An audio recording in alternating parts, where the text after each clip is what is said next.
নমস্কাৰ ছাত্ৰ ছাত্ৰীসকল বিকাশ এডুকেশ্যন চেনেল সকলোকে আকৌ এবাৰ পুনৰ স্বাগতম জনাইছোঁ। আজি এইটো ভিডিঅ'ত আলোচনা কৰিম অসম জাতীয় বিদ্যালয় ক্লাছ 7ৰ ইংৰাজীৰ পাঠ নং 14 দ্য লংগেষ্ট ট্ৰেইন জাৰ্ণি আটাইতকৈ দীঘলীয়া ৰেল যাত্ৰা। ইয়াৰ আজি প্ৰশ্নোত্তৰখিনি গোটেইখিনি আজি একেলগে আলোচনা কৰিম। তেনেহ'লে ভিডিঅ'টো স্কিপ নকৰাকৈ একেলগে চাই থাকক।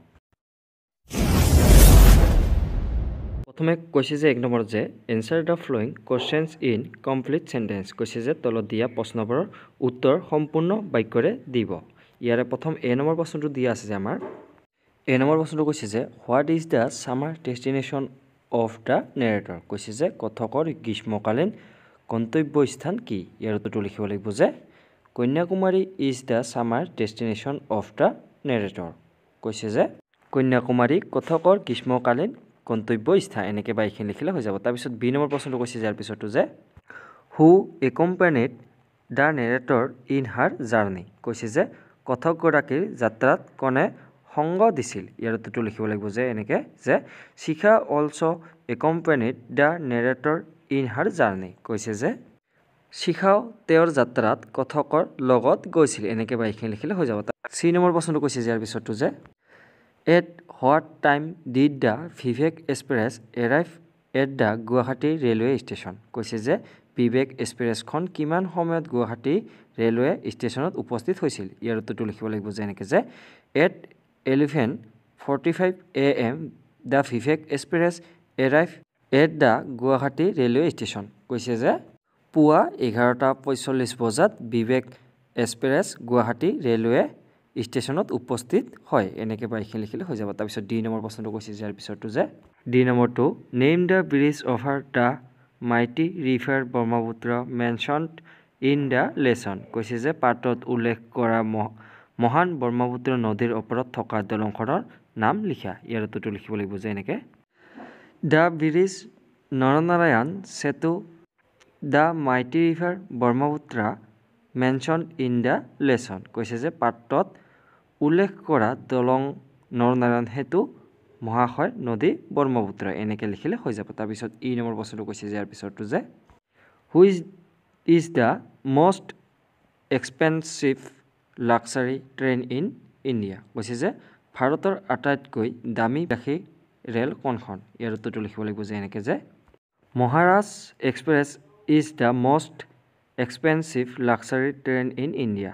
কৈছে যে মহাৰাজৰ এক্সপ্ৰেছ ভাৰতৰ আটাইতকৈ দামী বিলাসী ৰেল এনেকৈ লিখিলে হৈ যাব। তাৰপিছত প্ৰশ্নটো কৈছে যে ইয়াৰ পিছতো এফ নম্বৰটো যে which city is called the temple city of India. কৈছে যে কোনখন চহৰক ভাৰতীয় মন্দিৰ নগৰ বুলি কোৱা হয়?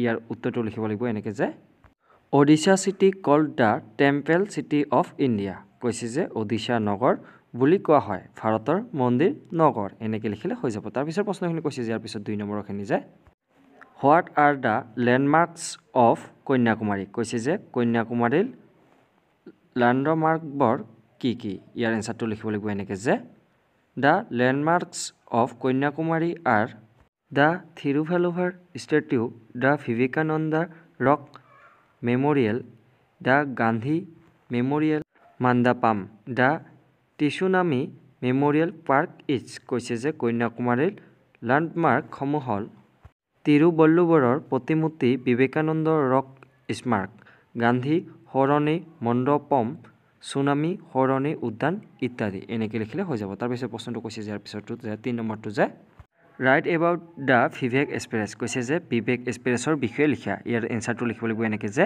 Vivek express is a weekly express train it runs from Dibrugarh Assam to এনেকৈ লিখিব লাগিব। কৈছে যে ভিভেক এক্সপ্ৰেছ হৈছে সাপ্তাহিক এক্সপ্ৰেছ ৰেল। ই অসমৰ ডিব্ৰুগড়ৰ পৰা কন্যাকুমাৰী তামিলনাডু। দিছ Vivek express was started two কমিমৰেট the birth anniversary of Swami Vivekananda. It কভাৰ্ছ A distance of 4,233 km and press thought right state India. কৈছে যে কন্যাকুমাৰী তামিলনাডু স্বামী বিবেকানন্দৰ জন্ম বাৰ্ষিকী উপলক্ষে আৰম্ভ কৰা হৈছিল। এই ভিভেক এক্সপ্ৰেছ ই 4,233 কিলোমিটাৰ দূৰত্ব সামৰি 8খন ৰাজ্য ভাৰতৰ মাজেৰে পাৰ হৈ যায় এনেকৈ বা এইখিনি লিখিলে হৈ যাব তাৰপিছত প্ৰশ্নখিনি কৈছে যে ইয়াৰ পিছৰটো যে 4 নম্বৰত দিয়া আছে যে look at the following examples ইয়াৰে প্ৰথমটো দিয়া আছে আমাৰ ষ্টেচন এইটো আমি লিখিম এনেকৈ যে ট্ৰেইন তাৰপিছত লিখিম আমি পেছেঞ্জাৰ্ছ তাৰপিছত দিয়া আছে আমাৰ টি তাৰপিছত লেবৰেজ তাৰপিছত ক্ৰিকেট তাৰপিছত কাউণ্টাৰ এনেকৈ লিখিব লাগিব তাৰপিছত এনাউন্সাৰ্ছ তাৰপিছত ইনকুৱাৰী কাউণ্টাৰ্ছ তাৰপিছত লিখিব লাগিব বিগাৰ্ছ এনেকৈ লিখিব লাগিব তাৰপিছতটো দিয়া আছে আমাৰ জাৰ্ণি এইটো লিখিম আমি ক তাৰপিছত পেছেঞ্জাৰ্ছ তাৰপিছত ভেণ্ডৰ্ছ ছেট এণ্ড বাৰ্ডছ প্ৰভিজন চিক তাৰপিছত চিং বুক ৰিডিং ইটছ এনেকৈ লিখিব লাগিব তাৰপিছত দিয়া আছে ৰিভাৰ এইটো লিখিম আমি ফ্ল'য়িং ৱাটাৰ ফিছ বট এণ্ড শ্বিপছ এনেকৈ লিখিব লাগিব তাৰপিছত দিয়া আছে যে ইয়াৰ পিছৰ প্ৰশ্নখিনি 5 নম্বৰখিনি যে তাৰপিছত 5 নম্বৰত দিয়া আছে যে right the different forms of degrees of the flowing প্ৰথমে আমাৰ দিয়া আছে যে পজিটিভ তাৰপিছত কম্পাৰেটিভ তাৰপিছত দিয়া আছে আমাৰ ছুপাৰেটিভ এইটো আমি প্ৰথমে দিয়া আছে আমাৰ পজিটিভত দিয়া আছে গুড তাৰপিছত লিখিম আমি বেটাৰ বেষ্ট তাৰপিছত এনেকৈ লিখিব লাগিব তাৰপিছতটো দিয়া আছে আমাৰ ফাচিনেটিং এইটো লিখিম আমি মোৰ ফাচিনেটিং তাৰপিছত মষ্ট ফাচিনেটিং তাৰপিছত দিয়া আছে আমাৰ লং এইটো লিখিম আমি লংগাৰ তাৰপিছত লংগেষ্ট লিখিম তাৰপিছত দিয়া আছে ইয়াৰ তাৰপিছত দিয়া আছে পলিটি মোৰ পলিটি তাৰপিছত লিখিম মষ্ট পলিটি তাৰপিছত গ্ৰেট এইটো লিখিম গ্ৰেটাৰ তাৰপিছত গ্ৰেটেষ্ট এনেকৈ লিখিম তাৰপিছত দিয়া আছে ইয়াৰ পিছত লাউড তাৰপিছত লাউডাৰ তাৰপিছত লাউডেষ্ট লিখিম তাৰপিছত লাক্সাৰিয়াছ এইটো লিখিম আমি মোৰ লাক্সাৰিয়াছ তাৰপিছত লিখিম মষ্ট লাক্সাৰিয়াছ তাৰপিছত এনেকৈ বা এইখিনি লিখিলে হৈ যাব আজিলৈ মানে ভিডিঅ'টো যিমান পাৰে আপোনাৰ বন্ধু বান্ধৱীলৈ ভিডিঅ'টো শ্বেয়াৰ কৰি দিব যাতে সিহঁতৰো অলপ হ'লেও এইটো ভিডিঅ'ৰ দ্বাৰা সহায় হয় ধন্যবাদ